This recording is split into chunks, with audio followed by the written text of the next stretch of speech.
The Dow Jones Industrial Average, or DJIA, was created by Charles H. Dow in 1884. He chose 11 very active stocks, 9 of which were railroads.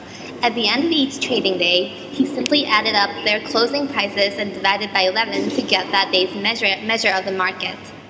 In 1896, the Wall Street Journal published the first real industrial average, which measured the whopping 12 companies.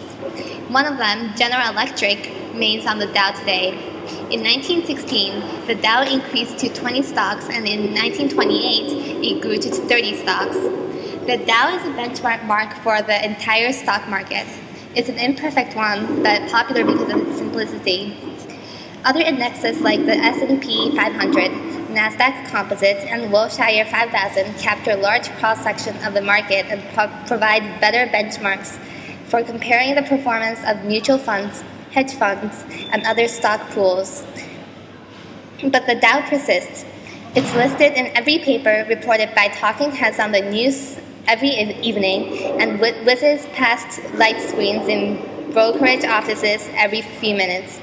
When the Dow broke 3,000 for the first time, then 4, then 5, then 6, then 12, the whole world knew about it.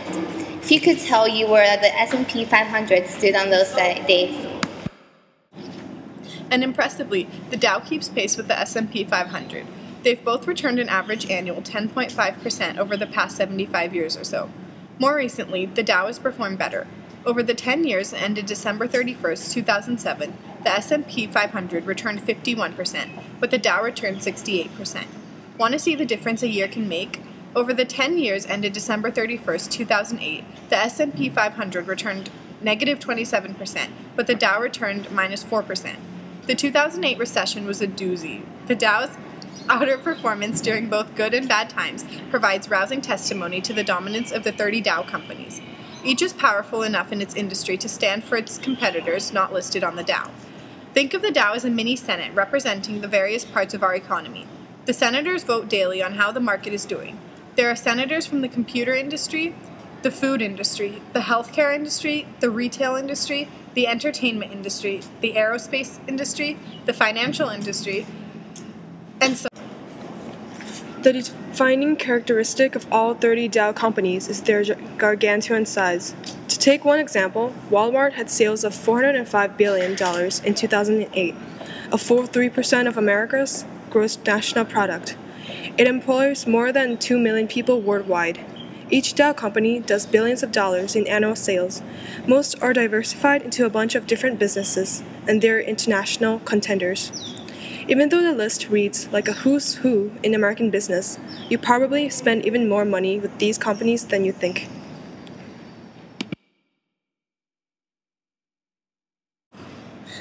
Let's say you created invitations to your daughter's birthday party using Microsoft Windows and Microsoft Word on your HP computer running Intel inside. After you knew how many kids were coming, you went to Walmart to buy supplies on your Bank of America credit card.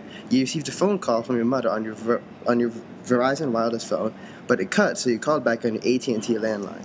Then one little boy spilled his glass of Powerade, and the little girl spilled her glass of High C, which are both owned by Coca-Cola. You served up Happy Meals from McDonald's. The kids finished their Happy Meals and went outside to play while you spruced up the kitchen with Mr. Clean. At halftime of the backyard football game, you passed around a few cans of Pringle chips, patched up some skinnies with Band-Aids, and rubbed Bang-Aid on the quarterback's shoulder. All the excitement left you with a slight headache, so you popped a couple of Tylenols. Johnson & Johnson makes Band-Aids at its consumer products division, and Bang-Aid and Tylenol at its McNeil operating company. Next, your daughter opened her presents and powered each of the electronic ones with Duracell batteries.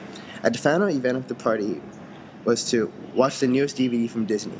After the kids went home, you wrapped the leftover food in Reynolds Wrap aluminum foil. That's owned by Alcoa. Your daughter washed her face with Noxzema, brushed her teeth with Crest, and went to bed. You laundered her grass-stained shorts with Tide, fed the dog some Ian's and the cat some Eukanuba, and finally relaxed with a cup of Folgers coffee. After that, you washed your face with Olay if you're a woman, or Old Spice soap if you're a man, and brushed your teeth with an Oral-B brush. Procter & Gamble owns Mr. Clean, Pringles, Duracell, Noxzema, Crest, Tides, Ian's, Eukanuba, Folgers, Olay, Old Spice, and Oral-B. Paragraph, right? Yeah. Okay. I'd bet my bottom dollar that your grandchildren would do business with Dow companies. In fact, I'm sure of it because editors of the Wall Street Journal periodically update the Dow by eliminating laggards and welcoming current market leaders. For example, on April 18, 2004, American International Group, Pfizer, and Verizon replaced AT&T, Eastman Kodak, and International Paper. On December 1, 2005, AT&T returned when it merged with former Dow component SBC Communications, and the combined company began trading with AT&T's. There you have it. Dow companies are enormous, pervade all parts of our lives, tread internationally, and they don't easily disappear. If you're looking for battleships in a market full of kayaks, look no further than the Dow. Of course, even battleships can be sunk, as 2008 reminded us. Former Dow component General Motors saw its stock fall 91% from October 2007 to the end of 2008, before going bankrupt in 2009 and seeing its stock delisted. From just September 8, 2008 to September 22, 2008, the day it was removed from the Dow, AIG's stock lost 78%.